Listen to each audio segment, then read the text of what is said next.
Yesu nipendaye, kwako nakimbilia, ni wewe utoshaye, mwovu akinijia, yafiche ubavuni mwako maisha yangu, nifikishe mbinguni, okoe moyo wangu. Ngome nyingine sina, nategemea kwako, ni usinitupe Bwana, okoe moyo wangu. Ninakuaminia, mwenye kuniwezesha, wanikingia vitani, wanitosha, shariwa nikingia vitani, wanitosha. Nakutaka Mupaji, vyote napata kwako, niwapo muhitaji, utanijazi vyako, nawa kukuka wanyonge, wape nguvu, ozawa ugu wao, uongoze vipofu. Bwana umeniosha moyo kwa damu yako, neema ya kutosha yapatikana kwako. Kwako Bwana naona kisima cha uzima wangu moyoni, Bwana, bubujika daima mwangu moyoni, Bwana, bubujika daima. Bwana Yesu asifiwe.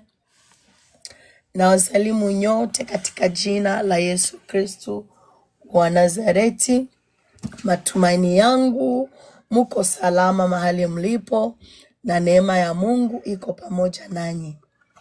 Siku ya leo nina neno ambalo nataka tuongee, na lengo langu mimi ninataka tujifunze Biblia pamoja. Tujifunze neno kwa pamoja, ili tuweze kufaidika sote kwa pamoja. Nataka tujifunze Biblia, na lengo langu mimi ni kwamba tuweze kuwa tunasoma vitabu kadhaa kwenye Biblia ama verses kadhaa kwenye Biblia ili tuweze kusaidiwa kwa pamoja.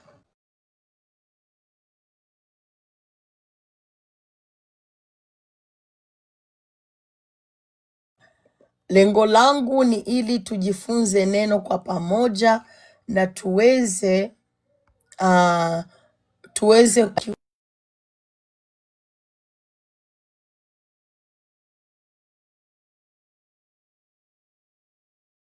tutaweza kufuatana.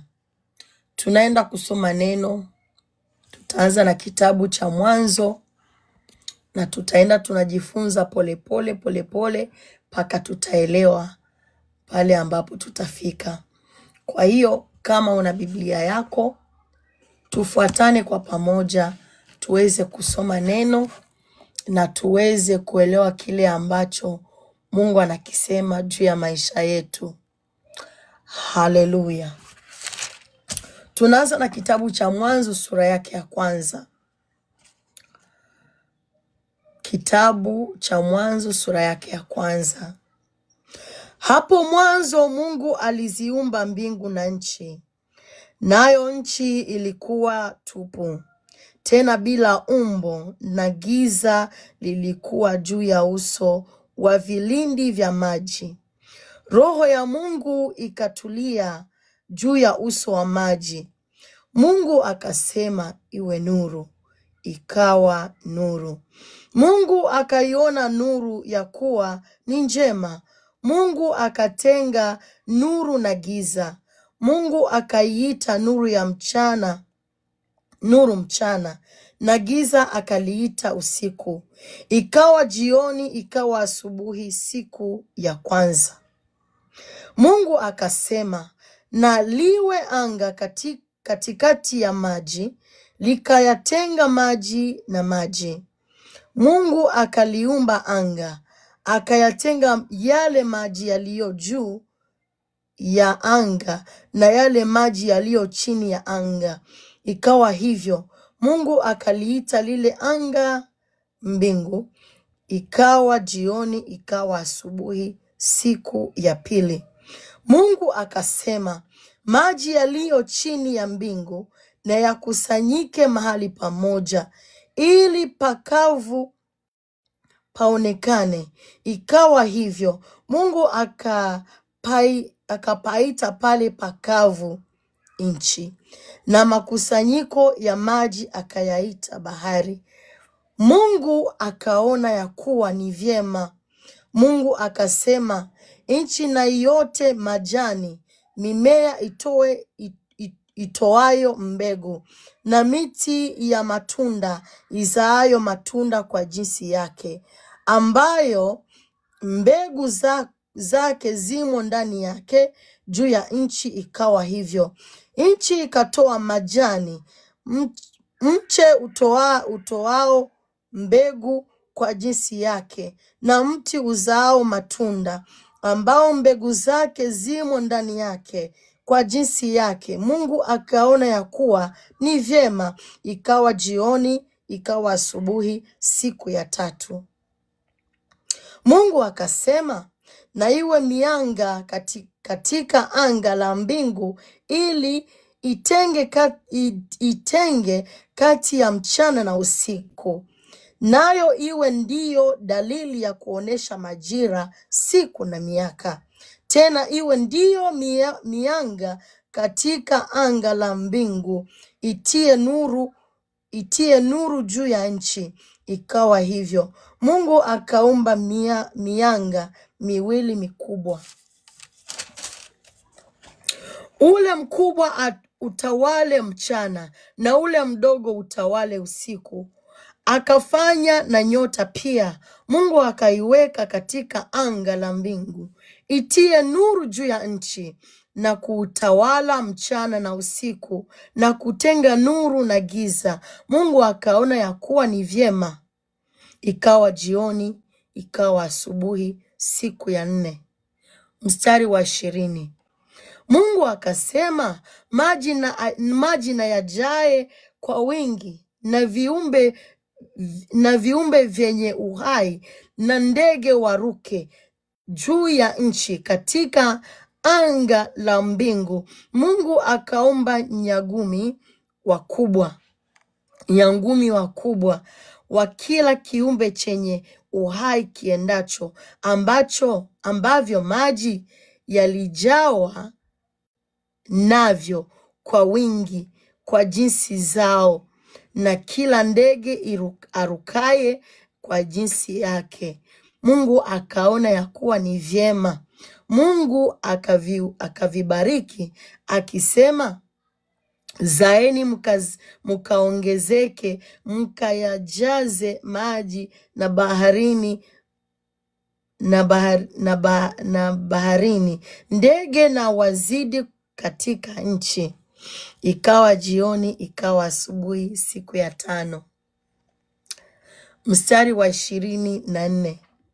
Mungu akasema, nchi na izae kiumbe hai kwa jinsi zake, mnyama wa kufugwa nacho kitambaacho, na wanyama wa mwitu kwa jinsi zake. Ikawa hivyo. Mungu akaumba aina zote za wanyama wa porini na wa kufugwa na viumbe vyote vitambaavyo juu ya nchi. Mungu akaona ya kuwa ni vyema. Mungu akasema, na tumfanye mtu kwa mfano wetu, kwa sura yetu, wakatawale samaki wa baharini na ndege wa angani na wanyama na nchi yote pia, na kila kiumbe kitambaacho juu ya nchi. Mstari wa 27.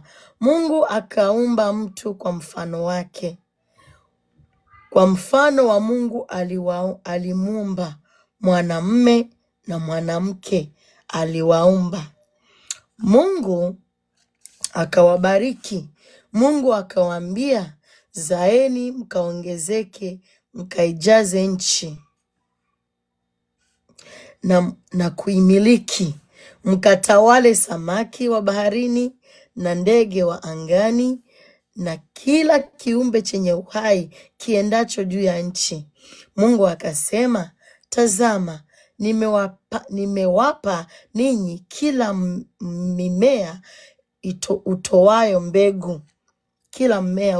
mbegu, ulio juu ya uso wa nchi yote pia, na kila mti ambao matunda yake yana mbegu, vitakuwa ndio chakula, na chakula cha kila mnyama wa nchi, na cha kila ndege wa angani, na cha kila kitu kitambaacho juu ya nchi chenye uhai. Majani yote ya miche ndio chakula chenu. Ikawa hivyo. Mungu akaona kila kitu alichokifanya, na tazama ni chema sana. Ikawa jioni, ikawa asubuhi, siku ya 6. Bwana Yesu asifiwe sana. Tumesoma neno na lengo letu ni kujifunza Biblia kwa pamoja. Na tumesoma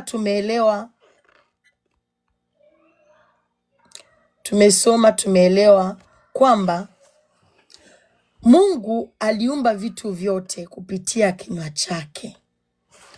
Aliumba mito, akaumba ndege, akatenganisha maji ya juu ya anga na chini, akakusanya maji yote kwa pamoja, akaita bahari, akaita nchi kavu, akaita pale ambapo hakuna maji akaita nchi kavu. Hivyo vyote alivifanya kupitia kuongea kwa ulimi wake. Lengo letu tujifunze neno. Lengo letu tujue Biblia. Lengo letu tujue kile ambacho Mungu anakisema juu ya wanadamu, juu ya mwanadamu. Mungu aliviumba vyote kwa siku 5. Siku ya 6 akasema muumbe mwanadamu. Mwanadamu akamuumba kwa mfano wake yeye mwenyewe. Akamuumba mwanadamu mwanamke na mwanaume. Na wote akawaumba, akawaambia kwamba zaeni mkajae dunia nzima na mkaongezeke na mkatawale minyama, mkatawale kila kitu ambacho kimeumbwa. Mungu alitupa mamlaka sisi kukitawala. Sisi ni watawala. Sisi ni watawala.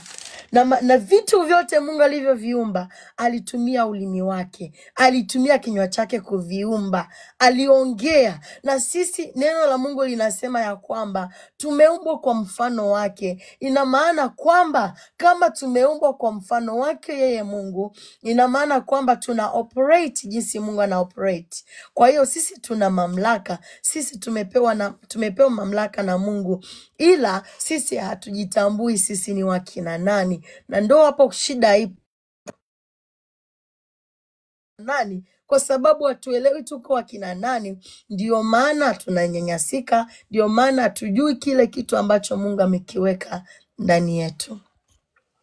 Tunaenda kusoma sura ya pili. Wale ambao mnaingia sasa hivi, tuko tunasoma. Lengo letu ni kusoma Biblia nzima. Lengo letu ni kusoma Biblia nzima. Na tunaenda kwenye sura ya pili. Mwanzo sura ya pili ndio tunafika. Tumemaliza sura ya kwanza, hivi tunaenda kusoma sura ya pili. Basi mbingu na nchi zikamalizika kuumbwa na jeshi lake lote. Na siku ya saba Mungu alimaliza kazi yake yote aliyoifanya. Akastarehe siku ya saba. Akaacha kufanya kazi yake yote aliyoifanya. Mstari wa 3. Mungu akaibariki siku ya saba, akaitakasa, kwa sababu katika siku hiyo Mungu alistarehe, akaacha kufanya kazi yake yote aliyoiumba na kuifanya. Hivyo ndivyo vizazi vya mbingu na nchi zilivyoumbwa siku ile Bwana Mungu alipoziumba mbingu na nchi. Hapakuwa na mche wa kondoni bado, wala mboga ya kandoni haijachipuka bado, kwa maana Bwana Mungu hajainyeshea nchi mvua, wala hapana mtu kuilima ardhi. Maji yakapanda katika nchi, yakatia unyevu juu ya uso wote wa ardhi. Bwana Mungu akamfanya mtu kwa mavumbi ya ardhi, akampulizia puani pumzi ya uhai, mtu akawa nafsi hai. Tunafika mstari wa 8. Sura ya pili mstari wa 8. Bwana Mungu akapanda bustani upande wa mashariki wa Edeni, akamwekea ndani yake huyo mtu aliyemfanya. Bwana Mungu akachipusha katika ardhi kila mti unaotamanika kwa macho na kufaa kwa kuliwa, na mti wa uzima katikati ya bustani, na mti wa ujuzi wa mema na mabaya. Ukatoka mto katika Edeni kwa kuitilia bustani maji, na kutokea hapo ukagawanyika kuwa vichwa 4. Jina la kwanza ni Pishoni, ndio unaozunguka nchi yote ya Havila, ambako kuna dhahabu, na dhahabu ya nchi ile ni njema. Huko kuna bedola na vito shohamu. Na jina la mto wa pili ni Gihoni, ndio unaozunguka nchi nchi yote ya Kushi.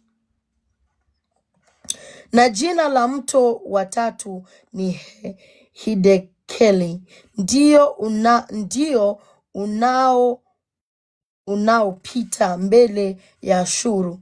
Na mto wa nne ni Frati.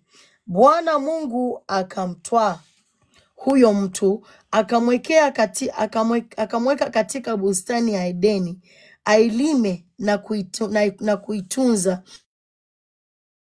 Bwana Mungu akamwagiza huyo mtu akisema, matunda ya kila mti wa bustani waweza kula, lakini matunda ya mti wa ujuzi wa mema na mabaya usile, kwa maana siku utakapokula matunda ya mti huo utakufa hakika.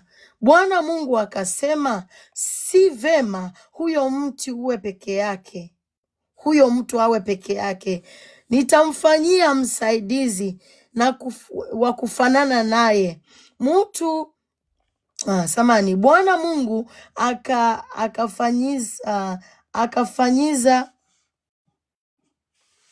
kutoka katika ardhi kila mnyama wa msituni na kila ndege wa angani, akamletea Adamu ili aone atawaitaje kila kiumbe hai. Jina alilokiita Adamu likawa ndilo jina lake.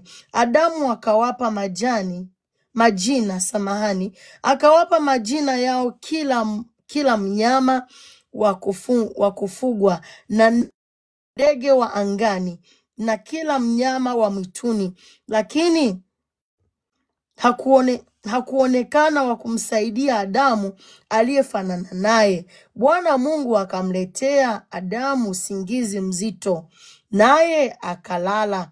Kisha akatwaa ubavu wake mmoja, akafunika nyama mahali pake, na ule ubavu aliyoutwaa katika Adamu Bwana Mungu akaufanya mwanamke, akamleta kwa Adamu. Adamu akasema, sasa huyu ni mfupa katika mifupa yangu na nyama katika nyama yangu, basi ataitwa mwanamke, kwa maana ametwaliwa katika mwanamume. Kwa hiyo mwanamume atamwacha baba yake na mama yake, naye ataambatana na mkewe, nao watakuwa mwili mmoja. Nao walikuwa uchi wote wawili, Adamu na mkewe, wala hawakuwa na haya. Haleluya. Tumesoma sura ya pili. Tuko tunajifunza, wale ambao mnaingia kwa sasa, tuko tunajifunza Biblia, tuko tunajifunza kusoma Biblia.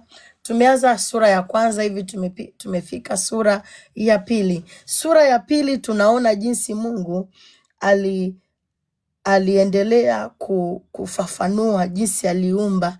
Alipomaliza kumuumba Adamu na Hawa, alipomaliza kumuumba Adamu na Eva, akaweka kwenye bustani, akawaweka bustani ya Edeni. Alipoweka katika bustani ya Edeni, akaona wanahitaji chakula, maana hakuna mtu ambaye alishawahi kulima. Akafanya namna ya kuleta mvua ikanyesha. Hapana mvua, akaleta mto ukaweza ukasaidia ile miti ambayo alikuwa ameiamuru iweze kuwepo, ikaleta matunda ili waweze kupata matunda. Kwa hiyo Mungu akamwagiza Adamu, akamwambia, unastahili ama unakubaliwa kula kila kitu hapa, lakini yule mti ambao unaleta ujuzi wa mema na mabaya usiuguse wala usiule. Akamwambia. Alipomaliza kumwambia, akaona Adamu, akamwambia kwamba Adamu aweze kufanya nini? Aweze kuita majina minyama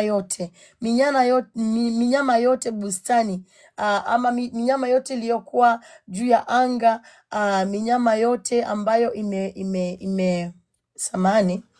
minyama yote ambayo Mungu aliiumba, hakuipa majina. Kwa hiyo akamwambia Adamu, hii minyama yote utaipatia majina, wewe ndio utaita majina, yale majina ambayo wewe unayataka. Kwa hiyo yale majina ambayo Adamu aliita ile minyama, hayo ndio majina yalikuwa majina ya hiyo minyama yote. Kama ni ndege, kama ni minyama ya mwituni, kama ni vyote ambavyo Mungu aliviumba, hiyo minyama yote ambayo Mungu aliumba, Adamu alikuwa na uwezo wa kuita majina, na hayo majina hata leo ndio ambayo tunaita hiyo minyama yote ambayo tunaiona. Kwa hiyo alipomuumba Adamu sasa na Hawa, alipomuumba Adamu na Eva, alimchukua kwanza, samahani, Adamu alipomuona kwamba anaita majina kila kitu, akamuona Adamu ni mpweke. Akamwona Adamu ni mpweke, hana mtu wa kumsaidia kuweza kufanya nini, kuweza kufanya kazi wala kutawala. Basi Mungu akampa usingizi Adamu. Alipompatia usingizi, katika usingizi wake akamtoa nani? Hawa. Alipomtoa Hawa, yule Adamu alipomwona akasema, huyu atakuwa mwanamke, maana ametoka katika ubavu wangu.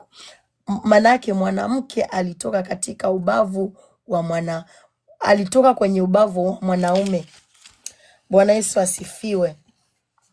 Watu ambao mtakuwa mna maswali, mnaweza request ili muweze kuingia, muweze kuuliza maswali.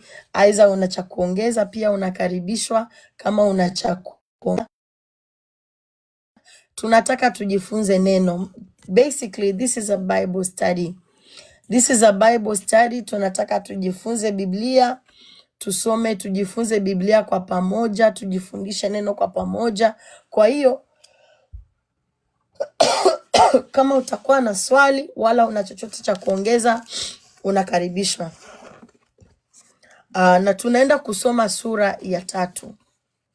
Tumeanza na sura ya kwanza, tukaenda sura ya pili, hivi tunafika sura ya 3.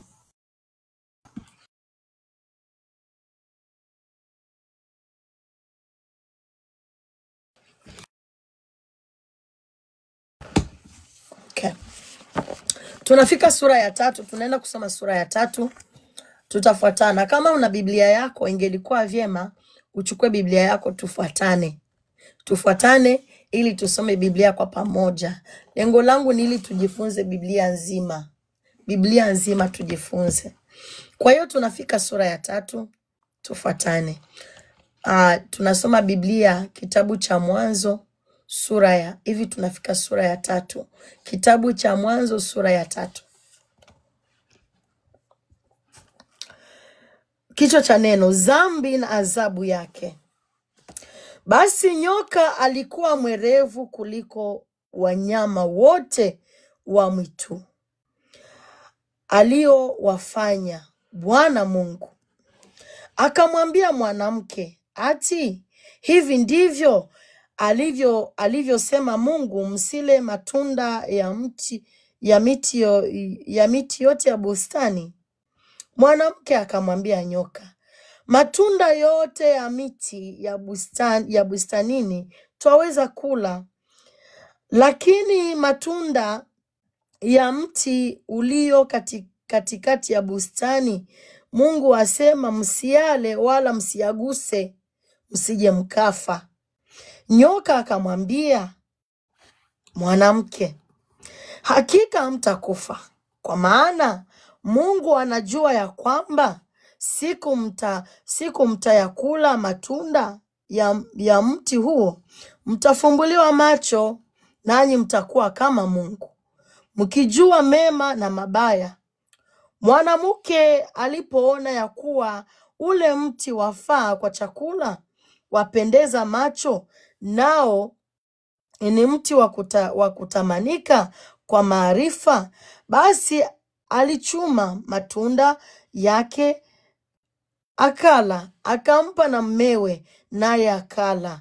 Wakafumbuliwa macho wote wawili, wakajitambua kuwa wako uchi, wakashona majani ya miti na kujifanyia mavazi ya kusitiri uchi wao. Kisha wakasikia sauti ya Bwana Mungu akitembea bustanini wakati wa jua kupunga.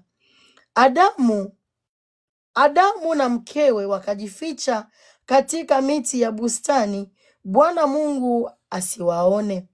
Bwana Mungu akamwita Adamu, akamwambia, uko wapi? Akasema, nilisikia sauti yako bustanini, nikaogopa kwa kuwa mimi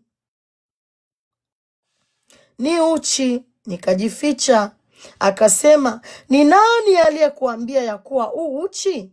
Je, umekula matunda ya mti niliyokuagiza usiale?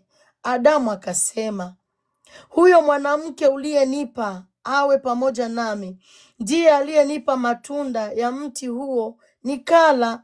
Bwana Mungu akamwambia mwanamke, nini hilo ulilolifanya?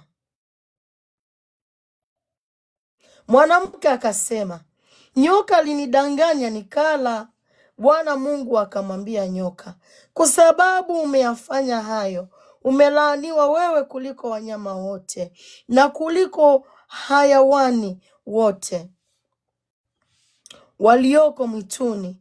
Kwa tumbo utakwenda na mavumbi utakula siku zote za maisha yako, nami nitaweka uadui kati yako na huyo mwanamke, na kati ya uzao wako na uzao wake. Huo utakuponda kichwa na wewe utaponda kisigino. Akamwambia mwanamke, hakika nitakuzidishia uchungu wako, na kuzaa kwako kwa uchungu utazaa watoto, na kwa uchungu utazaa watoto. Hata hivyo hamu yako itakuwa kwa mumeo, naye atakutawala. Akamwambia Adamu, kwa kuwa umeisikia sauti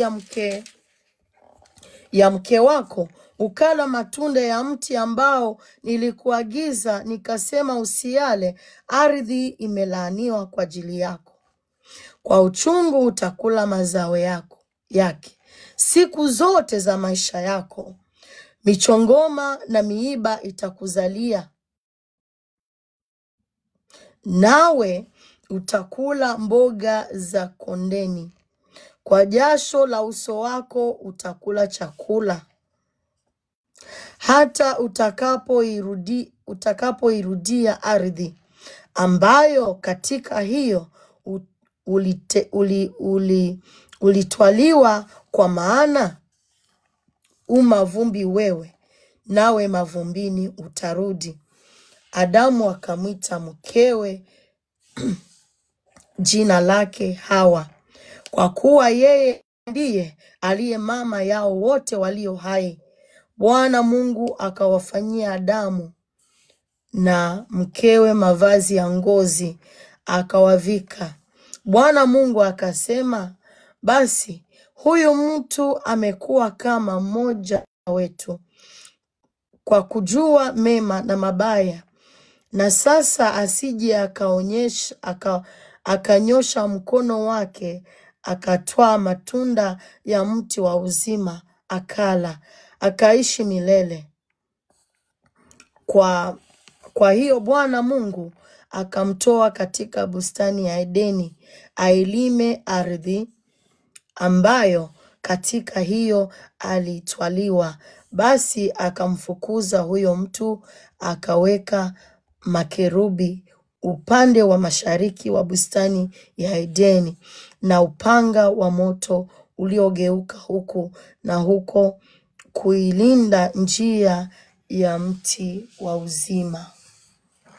Haleluya.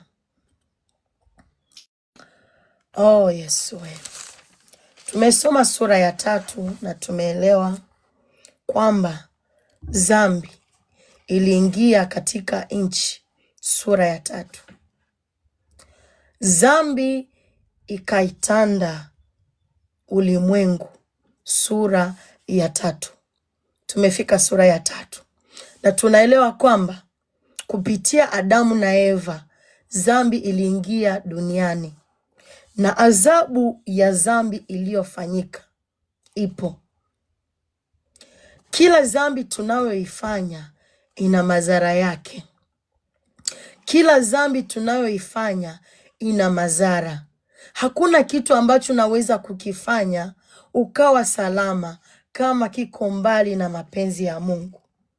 Tunaona kwamba Mungu alimuumba Adamu na Eva. Na lengo la Mwenyezi Mungu ilikuwa kwamba Adamu na Eva waweze kutawala ulimwengu na vyote vilivyo ndani.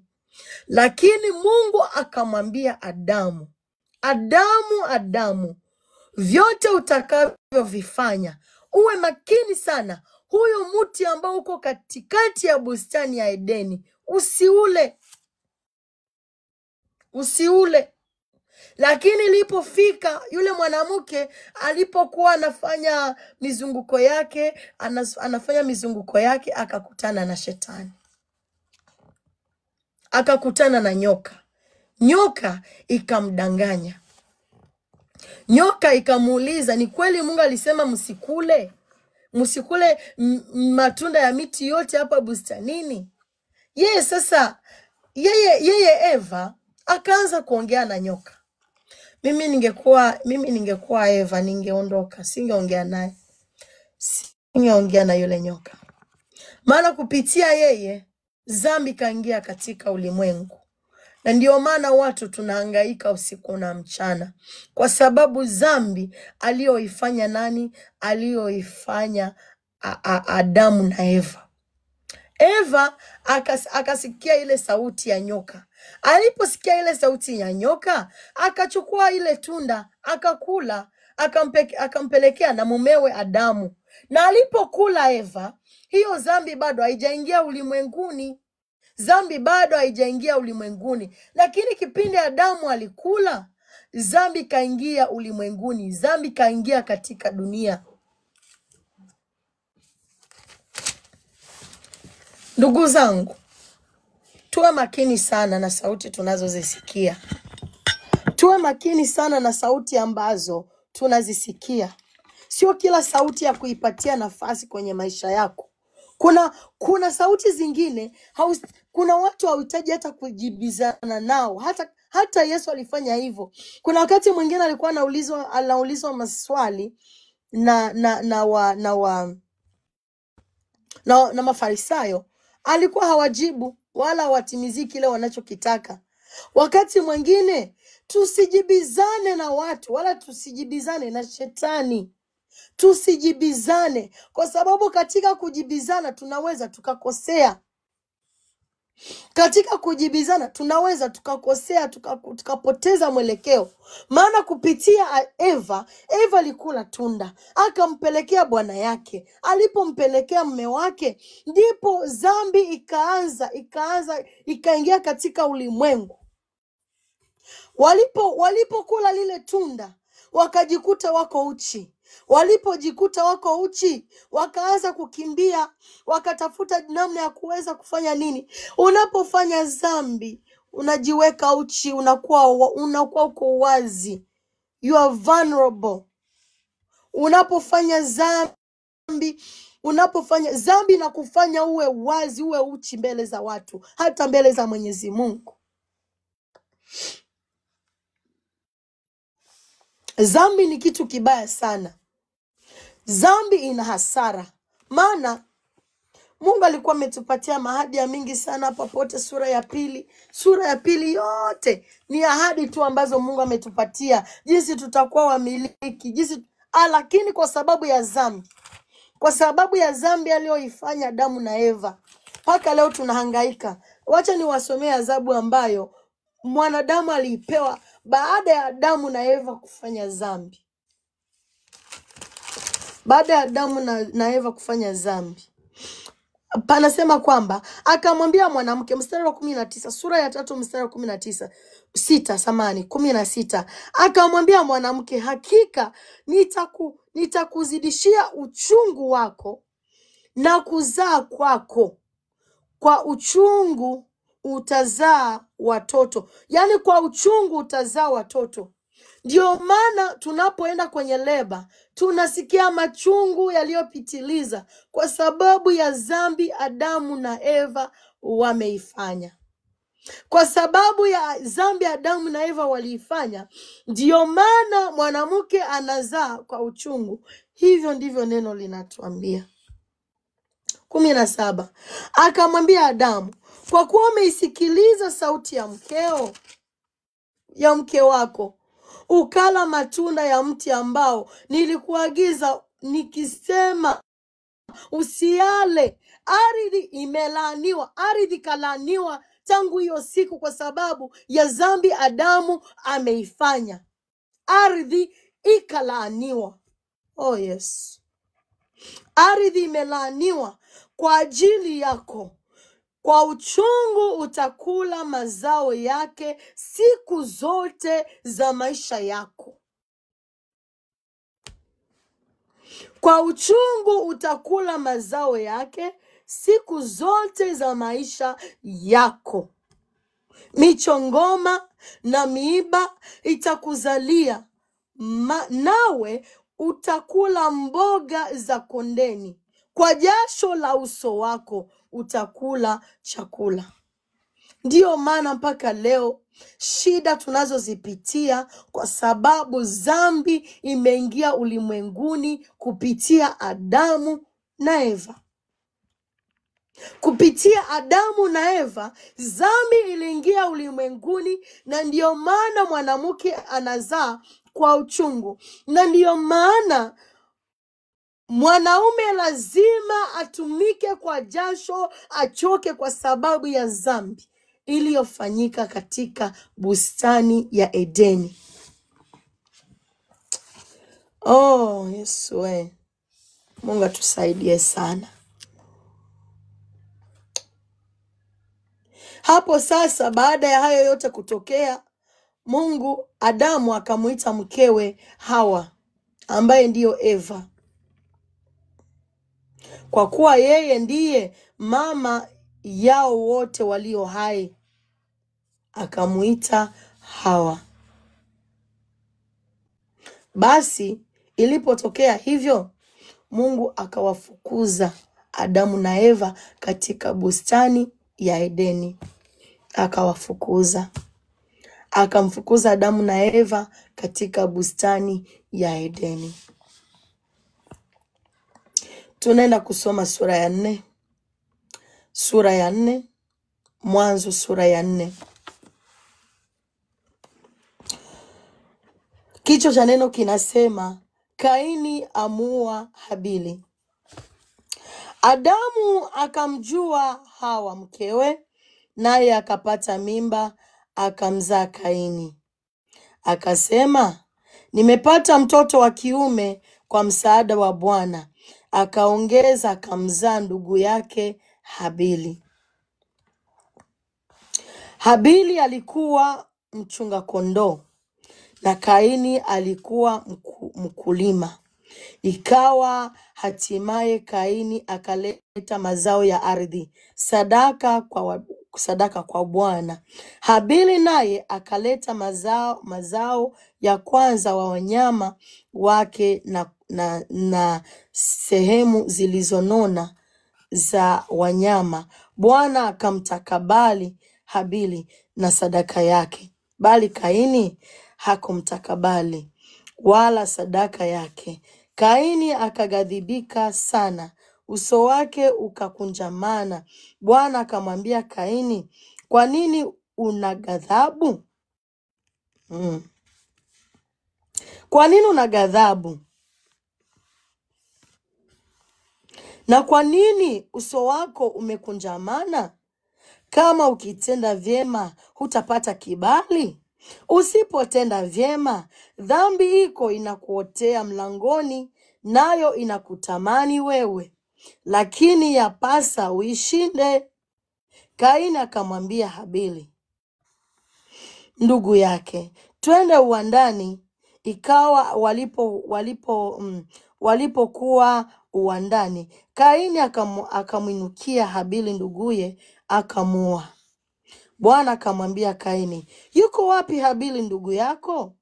Akasema, sijue, kwani mimi ni mlinzi wa ndugu yangu? Akasema, umefanya nini? Sauti ya damu ya ndugu yako inanililia kutoka katika ardhi.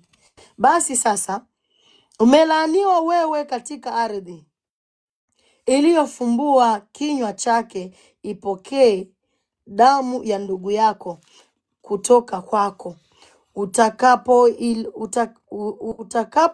ilima ardhi, haitakupa mazao yake. Utakuwa mtoro na mtu asiye na makao duniani. Kaini akamwambia Bwana, ghadhabu yangu imeniwia kubwa, haichukuliki. Tazama, umenifukuza leo katika uso wa ardhi. Nitastirika mbali na uso wako, nami nitakuwa mtoro wa mtu asiye na makao duniani. Hata itakuwa kila anionaye ataniua. Bwana akamwambia, kwa sababu hiyo, yeyote atakayemua Kaini atalipizwa kisasi mara 7. Bwana akamtia Kaini alama, mtu amwonaye asije akampiga. Kaini akatoka mbele ya uso wa Bwana, akakaa katika nchi ya Noda, mashariki mwa Edeni. Lameki 17. Kaini akamjua mkewe, naye akapata mimba, akamzaa Henoko.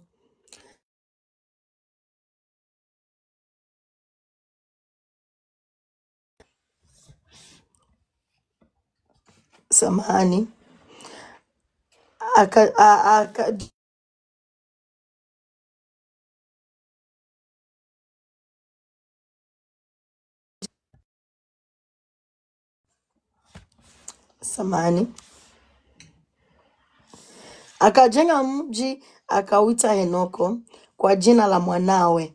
Henoko akamzaa Iradi. Iradi akamzaa Mehuyaeli. Mehuyaeli akamzaa Methusela. Methusela akamzaa Lameki. Lameki akajitwalia wake wawili. Jina la wa kwanza ni Ada, jina la wa pili ni Sila. Ada akamzaa Yabali. Huyo ndiye baba yao, wakao katika hema na kufuga wanyama. Na jina la nduguye aliitwa Yubali. Huyo ndiye baba ya wote wapigao kinumbi na filimbi.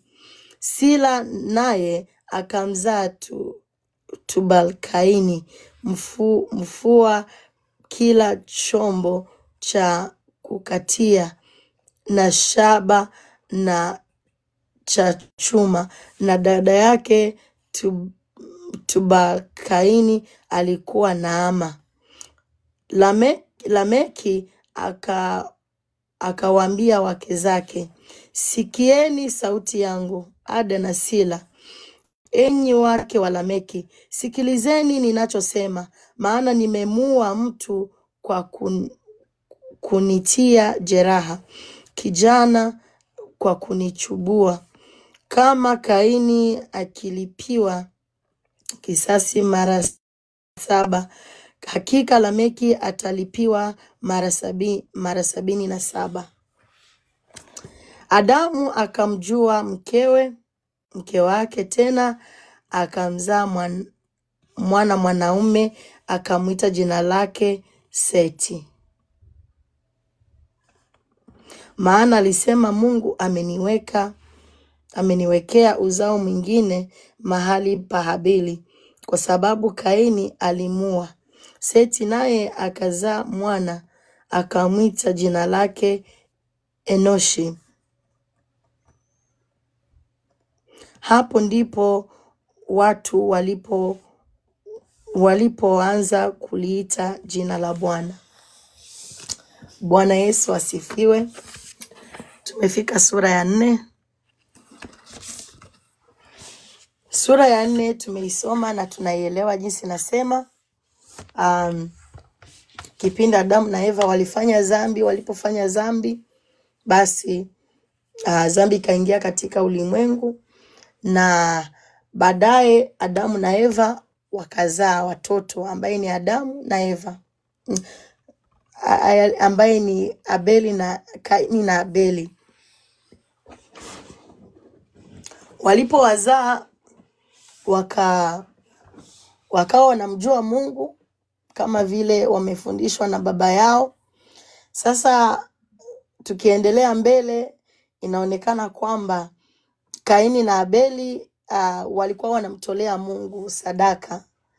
Walikuwa wanamtolea Mungu sadaka. Sasa Abeli akamtolea sadaka ambayo inastahili, ambayo Mungu alipendezwa nayo. Lakini ile sadaka ambayo Kaini aliitoa, Mungu hakuipenda, hakuitakabali.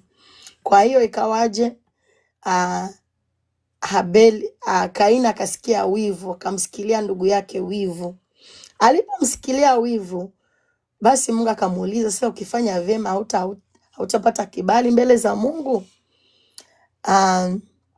Kwa hiyo Kaini, kwa sababu ya wivu aliyokuwa nayo na chuki dhidi ya ndugu yake, akapanga mpango wa kuweza kufanya nini? Kumuondoa katika uso wa dunia. Akamuomba kwamba waende sehemu, waende kwenye wanapaitaje kwanza, waende uwandani. Sasa walipoenda uwandani, Kaini akamuua Abeli. Alipomuua, Mungu akajua kwamba ameuawa, maana damu ya Abeli ilianza kuomba haki. Ilipokuanza kuomba haki, Mungu akamuuliza Kaini, ndugu yako iko wapi? Maana damu yake inanililia. Kaini akamuuliza Mungu, sasa mimi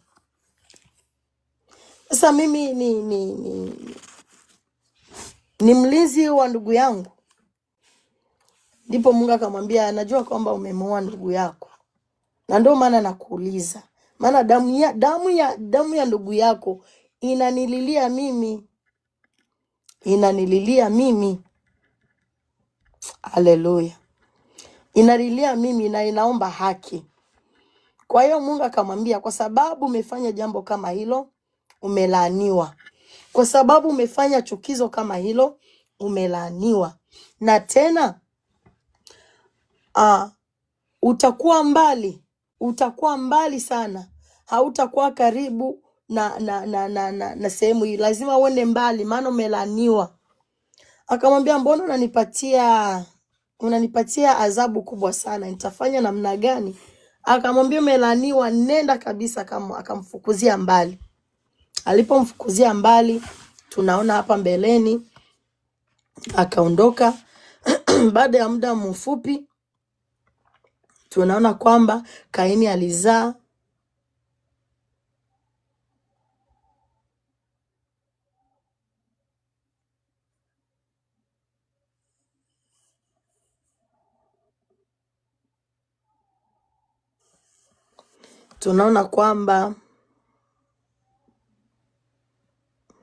akamzaa Henoko. Kaini alimzaa Henoko, na Henoko akamzaa Iradi akamzaa Mehuyaeli. Kwa hiyo wakaenda wakazaana mpaka wakaenda kwa na Metushaeli, naye akazaliwa Metushaeli samani. Na Metushaeli akamzaa nani? Lameki. Na Lameki ndo akaoa wanawake wawili, ambaye ni Ada pamoja na Sila. Alipowaoa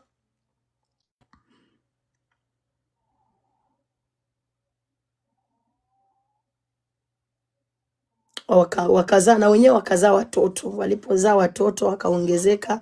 Hapo ndo tukaona dunia ikaenda ikaongezeka. Hapa chini sasa tunaona kwenye mstari wa 25 yeye Adamu na Eva wakaongeza wakazaa tena, wakazaa Seti. Adamu na Eva wakamzaa Seti. Hapo sasa ndipo watu wakaanza sasa kujua jina la Mungu, wakaanza kulitaja jina la Mungu, wakaanza kumjua Mungu wa kweli. Hapo sasa ndugu zangu tumemaliza sura ya 4. Kitu ambacho nimejifunza kwenye sura ya 4 ni kwamba tunaona kwamba dhambi inaenda inaongezeka. Adamu na Eva walifanya dhambi, watoto wao wakafanya dhambi, wao wakauana wao kwa wao. Tunaona hasara ya dhambi. Tunaona hasara ya dhambi. Dhambi ni mbaya sana. Dhambi ni kitu ambacho kinaweza kudhoofisha maisha yako. Dhambi ni kitu ambacho kinaweza kuleta hasara katika maisha yako. Kwa hiyo ni kitu cha muhimu sana kwa makini na vile tunavyovifanya na vile tunavyovipatia nafasi kwenye maisha yetu, ili isikuwe na nafasi kwenye maisha yetu. Maana dhambi, kila wakati tunaposoma dhambi inakuwa na adhabu yake. Tunaona kilichomtokea Adamu na Eva walipofanya dhambi, wakafukuzwa bustani ya Edeni. Hata Kaini alipofanya dhambi naye akafukuzwa kwenye yule mji alikuwa anaishi, kwenye ile ardhi alikuwa anaishi, kwenye ile sehemu alikuwa anaishi, akafukuzwa. Kwa hiyo tunaona kwamba kufanya dhambi ni kitu cha mbaya sana, ni jambo mbaya sana. Tunaenda kusoma sura ya 5 na tutamaliza. Tutakuwa tunajifunza, hata jioni nitakuwa live, tutakuwa tunasoma. Tumeanza leo, tumeanza sura ya mstari wa kwanza, sura ya kwanza hadi tutaenda mpaka sura ya 5. Alafu jioni pia tutasoma sura 5 zingine. Tutaenda tunajifunza pole, tujue neno, maana neno ni uzima. Neno ni uzima. Sura ya 5. Samani.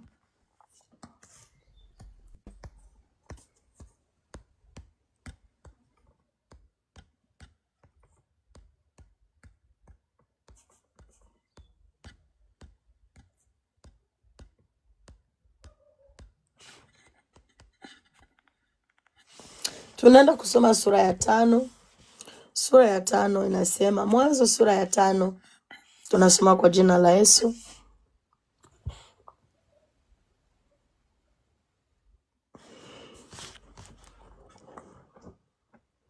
Na ninaona kwamba hiki kitabu cha hii sura ya 5 inaongelea sana kuhusu uzao wa nani? Uzao wa Adamu. Sura ya 5. Hiki ndicho kitabu cha vizazi vya Adamu. Siku ile Mungu alipoumba mtu kwa sura ya Mungu alimfanya. Mwanaume na mwanamke aliwaumba. Akawabariki, akawaita jina lao Adamu siku ile alipowaumba. Adamu akaishi miaka 130, akazaa mwana kwa sura yake,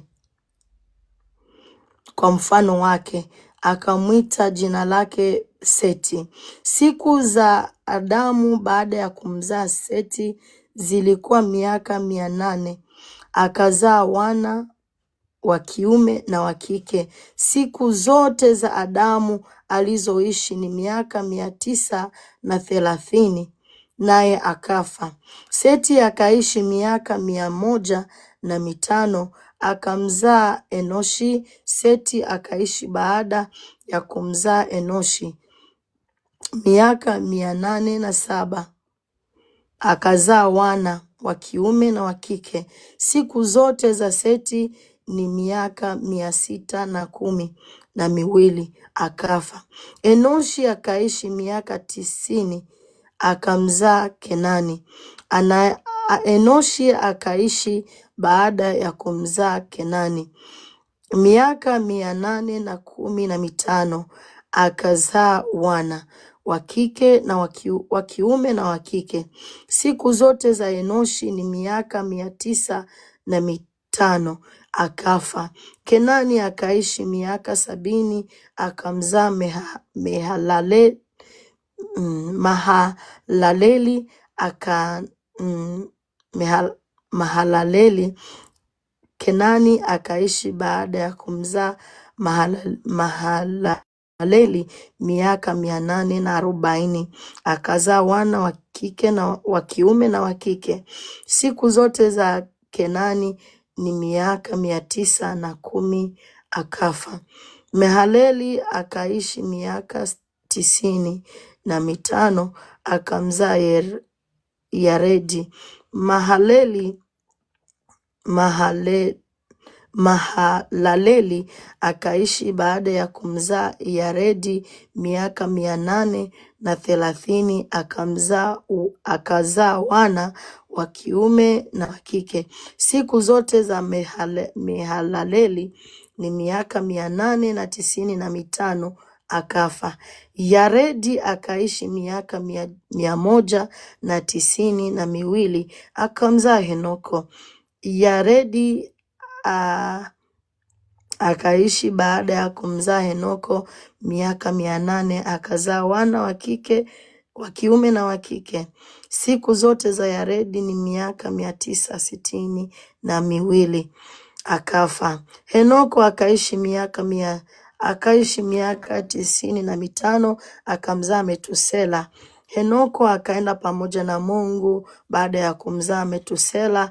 Aliishi miaka 300 akazaa wana wa kiume na wa kike. Siku zote za Henoko ni miaka 365. Henoko akaenda pamoja na Mungu naye akatoweka, maana Mungu alimtwaa. Metusela akaishi miaka 187 akamzaa Lameki. Metusela akaishi baada ya kumzaa Lameki miaka 782 akazaa wana wa kiume na wa kike. Siku zote za Metusela ni miaka 969 akafa. Lameki akaishi miaka 182 akazaa mwana akamwita jina lake Nuhu. Akanena, huyu ndiye atakaye tufariji kwa kazi yetu na kwa taabu ya mikono yetu katika nchi aliyoilaani Bwana. Lameki akaishi baada ya kumzaa Nuhu miaka 595 akazaa wana wa kiume na wa kike. Siku zote za Lameki ni miaka 777 akafa. Baada ya Nuhu kufikisha umri wa miaka 500 aliwazaa Shemu na Hamu na Yafeti. Kwa hiyo tumesoma karibuni ambao mnaingia. Mungu awabariki na Mungu azidi kuwa pamoja nanyi. Tumesoma hii sura ya 5. Hii sura ya 5 inaongelea uzao wa Adamu. Uzao wa Adamu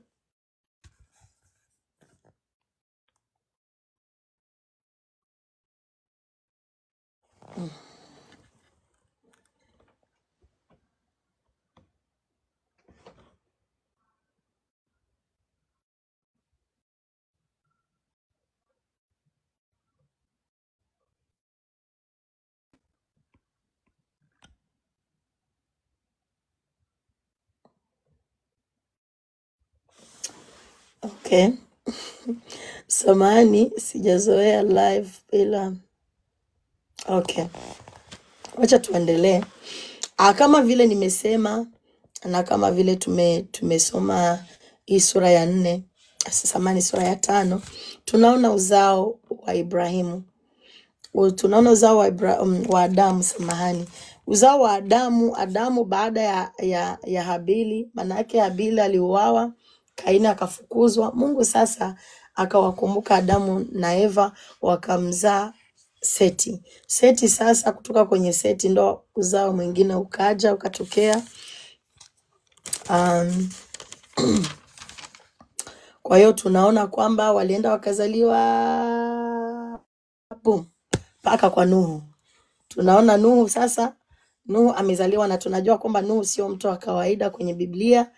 Wengi wetu tunajua habari zake na tumesikia habari zake pia. Kwa hiyo hii sura ya 5 tunaona mtu ambaye amenicatch my attention ni Henoko. Henoko maana yake Henoko ni mtu ambaye hajaonja mauti. Tangu tusome tangu mwanzo mpaka hapa hatujaona mtu ambaye hajaonja mauti, lakini Henoko yeye hajaonja mauti. Hakufa kabisa. Lakini alitwaliwa na Mungu. Sasa hii sura ya 5 inaongelea tu kuhusu uzao wa nani, wa Adamu, mpaka kufika kwa Nuhu. Kwa hiyo tutaendelea, maana I'm very much interested kwa hii historia ya Nuhu, na ingelikuwa vyema tuweze kusoma sote kwa pamoja. Kwa tunasoma kitabu cha Mwanzo kwenye Biblia, sura hivi tunafika kwenye sura ya 6. Na tutaenda tunajifunza Biblia siku baada ya siku. Tunataka tujifunze Biblia nzima. Ndio lengo langu mimi. Napenda tujifunze Biblia nzima. Kwa hiyo tuende tusome sura ya 6.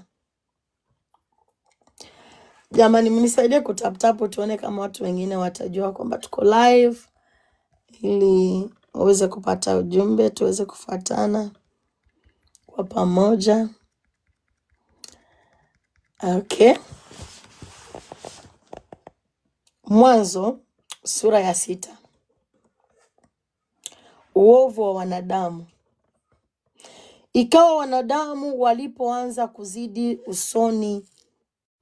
usoni pa nchi, na wana wa kike walizaliwa kwao. Wana wa Mungu waliwaona hao binti za wanadamu ya kuwa ni wazuri, wakajitwalia wake wowote waliowachagua. Bwana akasema, roho yangu haitashindana na mwanadamu milele. Yesu tusaidie. Kwa kuwa yeye naye ni mwili, basi siku za samani nimevuka. Roho yangu haitashindana na mwanadamu milele. Kwa kuwa yeye naye ni mwili, basi siku zake zitakuwa miaka 120. Nao wanefili walikuwako duniani siku zile.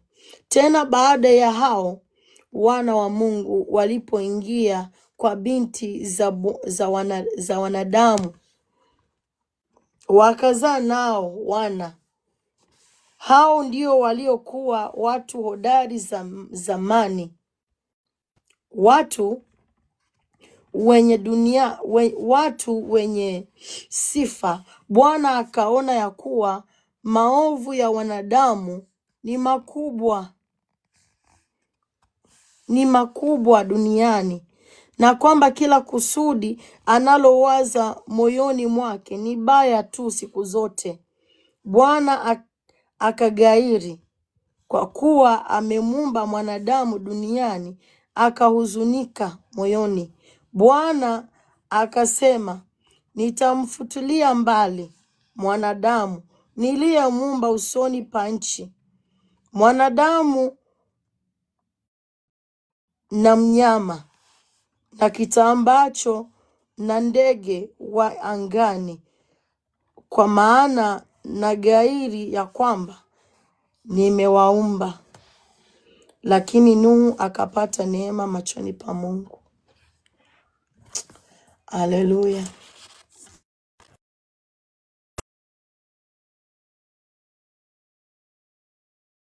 Haleluya. Tunaona kwamba, wacha tuendelee. Mstari wa 9, sura ya 6 mstari wa 9. Hivi ndivyo vizazi vya Nuhu. Nuhu alikuwa mtu wa haki. Alikuwa mtu wa haki, mkamilifu katika vizazi vyake. Nuhu alikwenda pamoja na Mungu. Nuhu akazaa wana watatu wa kiume, Shemu na Hamu na Yafeti. Dunia ika We found these in the playroom. Okay, thank you. Yeah. Stay in the playroom, okay?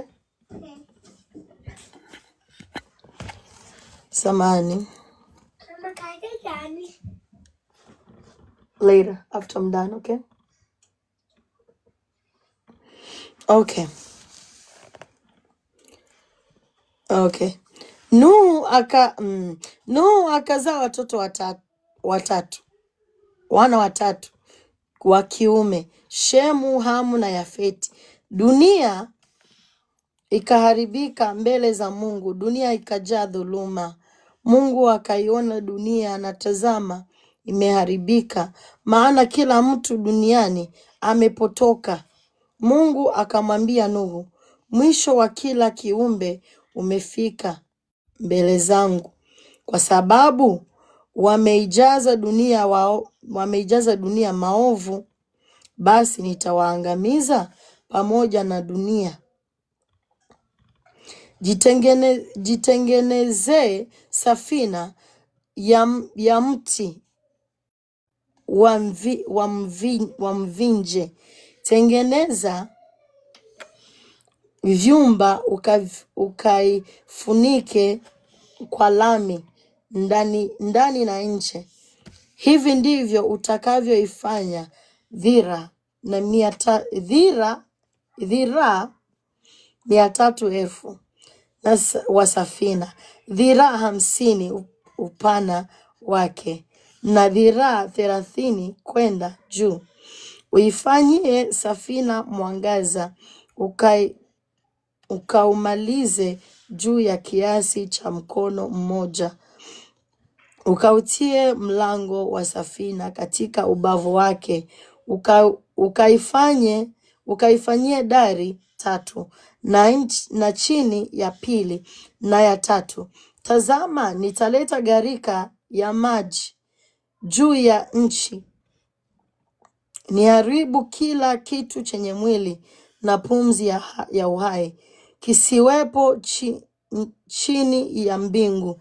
Kila kilichoko duniani kitakufa, lakini nitafanya agano langu nawe kuwa thabiti. Nawe utaingia katika safina, wewe na wanao na mkeo na wake za wanao pamoja nawe, na katika kila kilicho hai chenye mwili wawili, na kila namna utawaleta ndani ya safina kuwahifadhi pamoja nawe, nao wawe mume na mke, katika vyote virukavyo kwa jinsi yake, na kila namna mnyama kwa jinsi yake, kila kitambaacho juu ya nchi kwa jinsi yake, wawili kwa kila namna. Watakuja kwako ili uwahifadhi, ukajitwalie chakula cha kila namna kinacholika, ukakusanye nacho, kitakuwa ni chakula chenu na chao. Ndivyo alivyofanya Nuhu, sawasawa na vyote alivyomwamuru Mungu, hivyo ndivyo alivyofanya. Haleluya. Tunaendelea kujifunza neno, tunaendelea kusoma neno. Tumefika sura ya 6, tumeanza sura ya kwanza, hivi tumefika sura ya 6. Kwa hiyo hapa kitu ambacho nimekiona,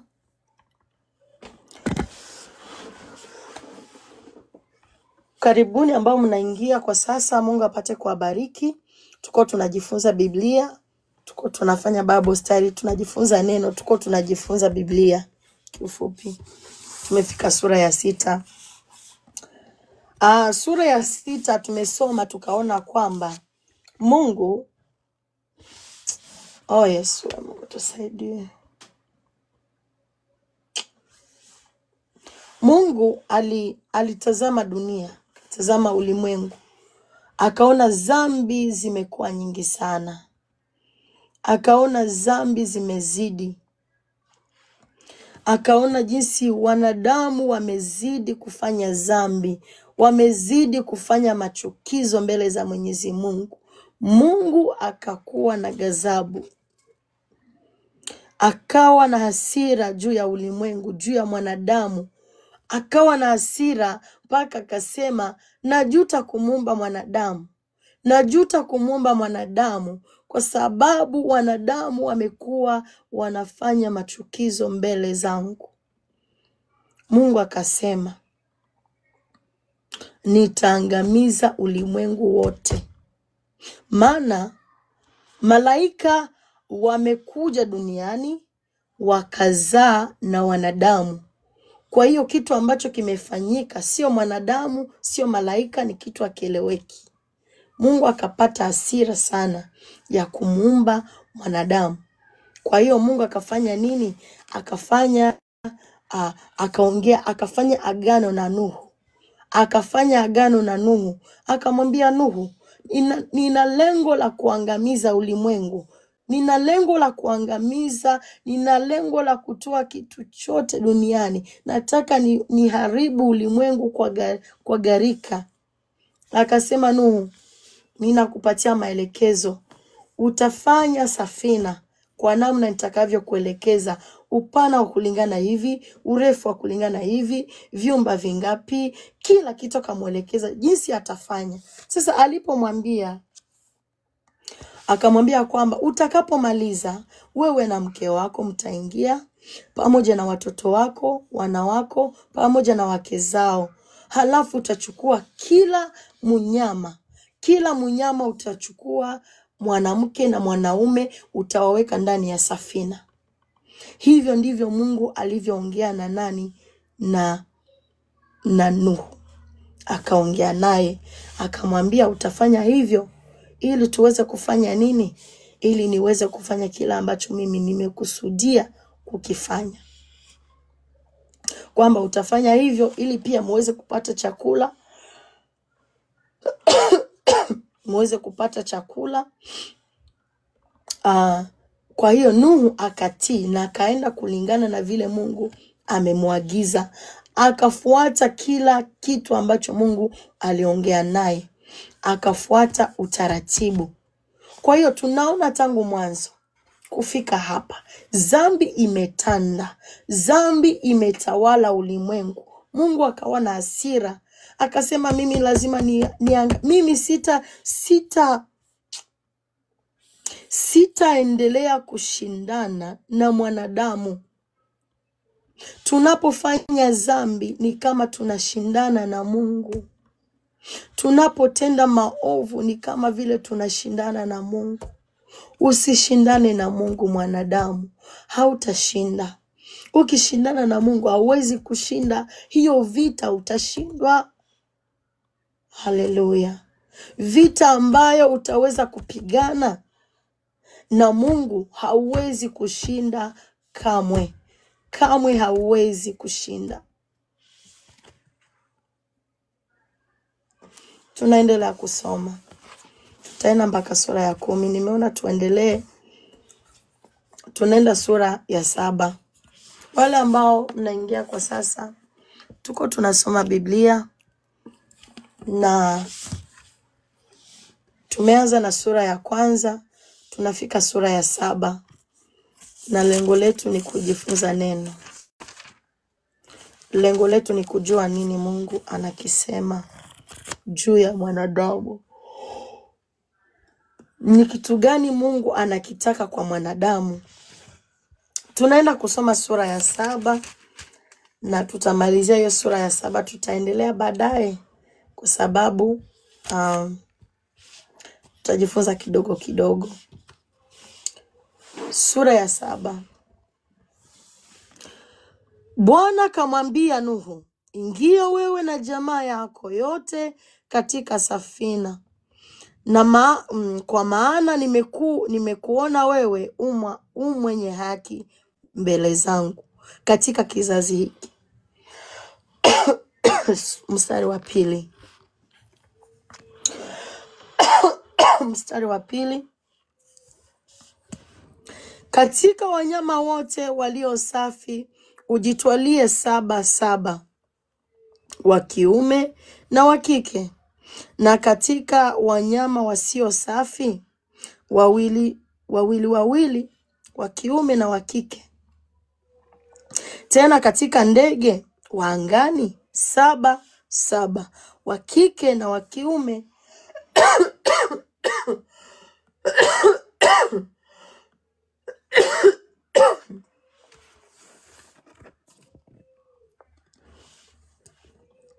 Ili kuhifadhi hai mbegu juu ya uso wa nchi yote. Kwa maana baada ya siku 7 nitainyesha dunia mvua siku 40 mchana na usiku, na kila kilicho hai nilichokifanya juu ya uso wa nchi nitakifutilia mbali. Nuhu akafanya kama vile Bwana alivyomwamuru. Naye Nuhu alikuwa mtu wa miaka 600 hapo hiyo gharika ya maji ilipokuwa juu ya nchi. Nuhu akaingia katika safina, yeye na wanawe na mkewe na wake za wanawe pamoja naye. Kwa sababu ya maji ya gharika, na katika wanyama walio safi na wanyama wasio safi, na ndege navyo vyote vitambavyo juu ya nchi, wakaingia katika safina ilimo Nuhu, wawili na wa kike na wa kiume, kama vile Mungu alivyomwamuru Nuhu. Ikawa baada ya siku hizo 7 maji ya gharika yakawa juu ya nchi.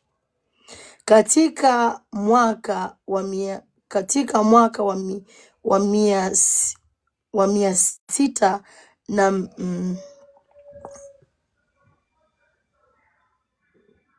na miasha ya Nuhu, mwezi wa 2 siku ya 17 ya mwezi, siku ile samani wape huicha dai. Okay, I'm about to come, okay?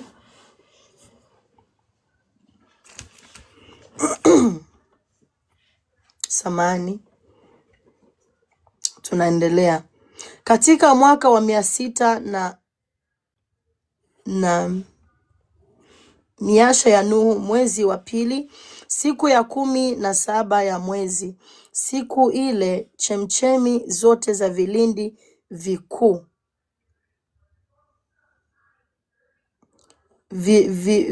vikuu zilibubujika kwa nguvu.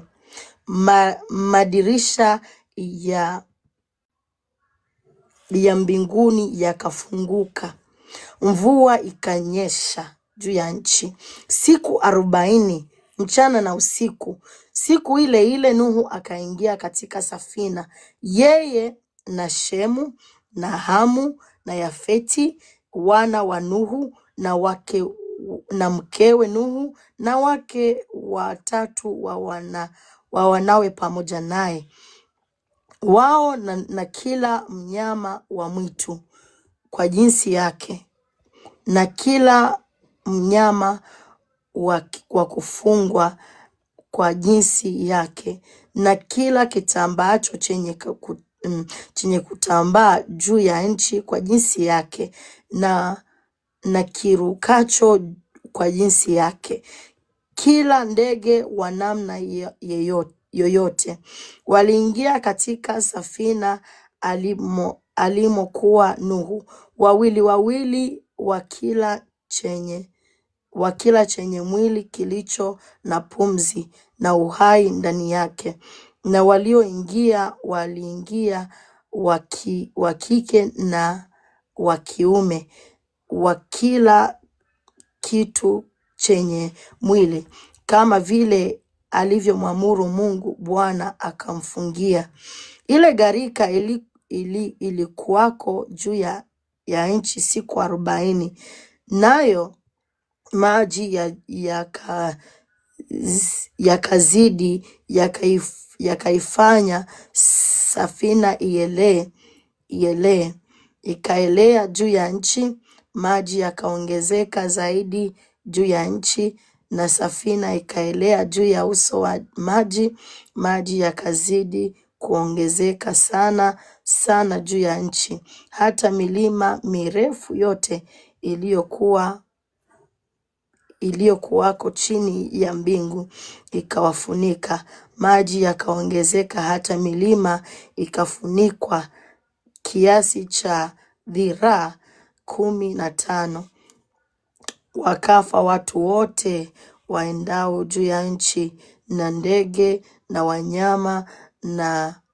wanyama wa kufugwa, na kila mnyama wa mwituni, na kila kitambaacho chenye kutambaa juu ya nchi, na kila mwanadamu, kila kitu chenye pumzi ya roho ya uhai puani mwake kikafa. Kila kilichokuwako katika nchi kavu, kila kilichokuwa hai juu ya uso wa nchi kikafutiliwa mbali. Mwanadamu kikatufiliwa mbali, mwanadamu, wanyama wa kufugwa, kitambaacho, na ndege wa angani vilifutiliwa mbali katika nchi. Akabaki Nuhu tu na hao waliokuwa pamoja naye katika safina. Maji yakapata nguvu juu ya nchi siku 150. Haleluya. Mungu tusaidie. Yesu. Ndugu zangu, tumesoma, tumeelewa, tunaona jinsi Mungu alifutilia mbali, yani ulimwengu mzima kabisa, yani watu wote wakafa, kila kitu chote kikaharibika.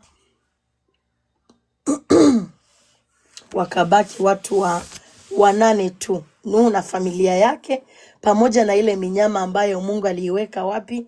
Alimwamuru Nuhu aiweke ndani ya safina. Tunaona kwamba kiukweli dhambi ni kitu kibaya sana. Lakini kwa sababu Nuhu alionekana kuwa mwaminifu na mwadilifu mbele za Mungu, yeye na familia yake wakaokoka, wakaokolewa, wakawa salama. Kwa hiyo tutakuwa tunajifunza, tutakuwa tunasoma neno kila siku, maybe 2 times a day, mchana na jioni. Tutakuwa tunasoma Biblia kwa pamoja. Kwa hiyo kama unapenda kujiunga na mimi, itakuwa ni jambo jema sana, na Mungu ataweza kuwabariki.